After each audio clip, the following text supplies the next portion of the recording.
Assalamualaikum warahmatullahi wabarakatuh. Selamat datang di podcast Pendidikan Pancasila. Sebelumnya, perkenalkan saya Sofi Novian dari S1 Pendidikan Tata Boga dari kelas F. Di sini saya akan membahas tentang sila-sila Pancasila.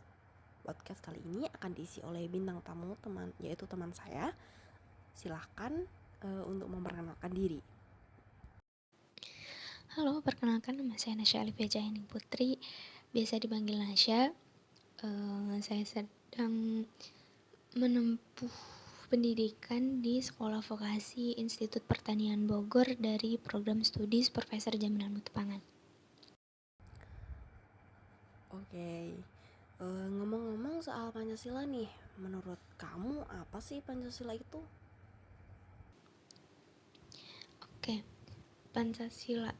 Tentu kita sebagai warga negara Indonesia udah gak asing lagi sama yang namanya kata Pancasila.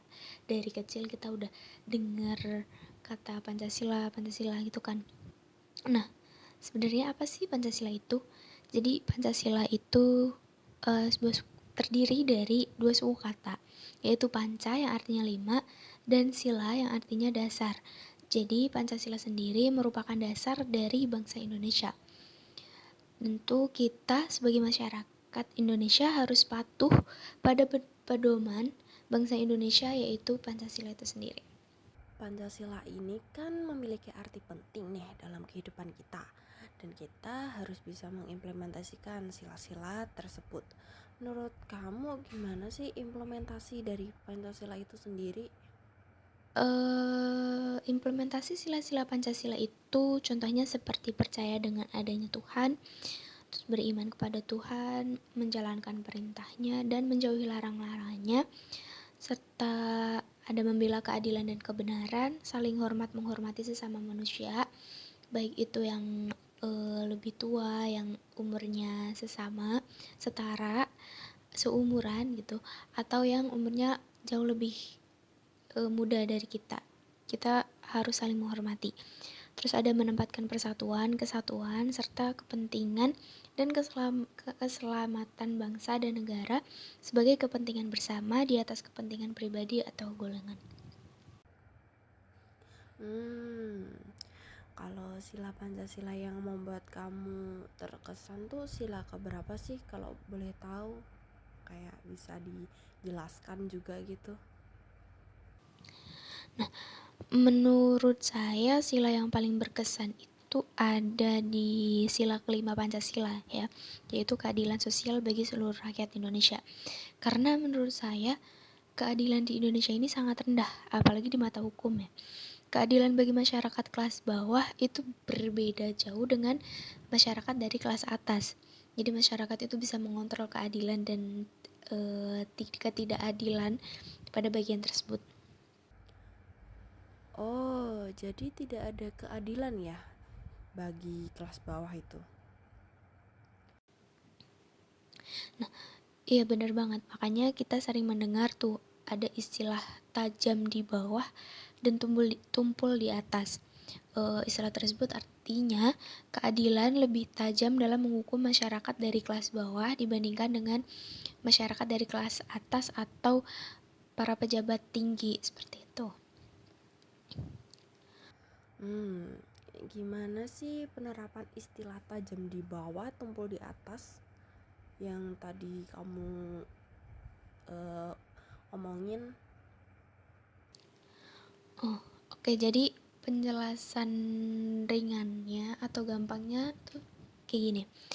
Ada kasus korupsi yang dilakukan oleh mantan gubernur yang dijatuhi hukuman selama 4 tahun penjara dan denda sebesar 200 juta rupiah. Nah, pelaku tersebut ternyata menyuap MK sebanyak 1 miliar rupiah agar ia memenangkan gugatan.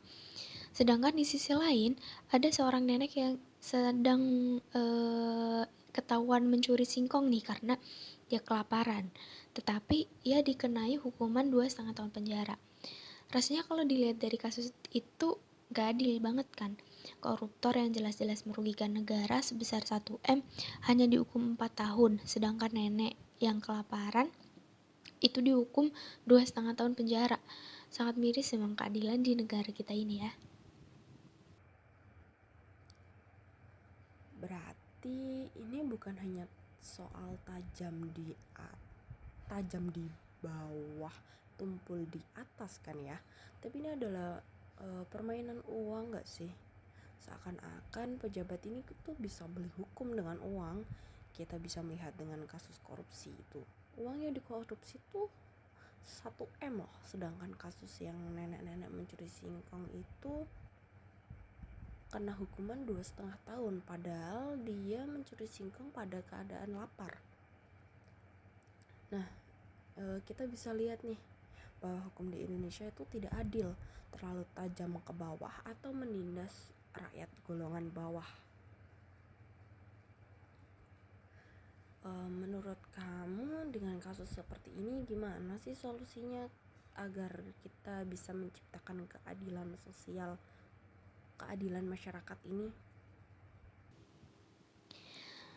Menurut saya, kita sebagai orang dewasa menanamkan pendidikan pada anak-anak generasi muda sebagai penerus bangsa dengan cara menguatkan pendidikan kita pada anak-anak usia dini agar mereka bisa meneruskan diri mereka menjadi penerus yang baik bagi negara Indonesia ini. Oke. Jadi menanamkan nilai-nilai Pancasila ya. Iya, betul sekali, karena ini penting banget. Kejujuran dan keadilan ini memang harus ditanamkan sejak dini. Kalau dari kecil aja nggak ditanamkan karakter seperti ini, maka akan terbawa sampai mereka dewasa nantinya seperti itu. Terlebih lagi jika mereka memiliki jabatan yang tinggi, maka orang tersebut bisa korupsi dan semena-mena terhadap kekuasaan yang udah mereka miliki. Oke, tadi kita kan sudah membahas tentang peran-peran tuh. Tentunya ada peran generasi muda dong. Kayak apa aja sih peran generasi muda dalam keadilan sosial ini? Nah, pemuda adalah aset penting dalam bangsa Indonesia. Pemuda yang memiliki jiwa juang yang tinggi maka akan bisa membawa bangsa ini menjadi lebih maju gitu. Jadi peran generasi muda ini sangat besar dalam membangun suatu bangsa yang maju. Betul banget. Kunci dari negara maju itu adalah kualitas SDM dan SDA kan. Kalau di Indonesia tuh SDA-nya udah banyak banget, tinggal mengelola SDM. Dan tentunya dengan nilai-nilai Pancasila ini nantinya generasi muda apabila naik menjadi pemimpin, maka dia bisa menjadi pemimpin yang baik sesuai dengan nilai-nilai Pancasila. Oke, sekian pembicaraan kami mengenai Pancasila, khususnya sila kelima. Saya ucapkan terima kasih kepada Nasya. Ya, terima kasih kembali. Saya harap dengan adanya podcast mengenai Pancasila ini, kita sebagai generasi muda, sebagai penerus bangsa, bisa menerapkan sila-sila yang ada di dalam Pancasila ini, agar dimana nantinya bangsa kita ini akan menjadi bangsa Indonesia atau bangsa yang lebih maju gitu nanti.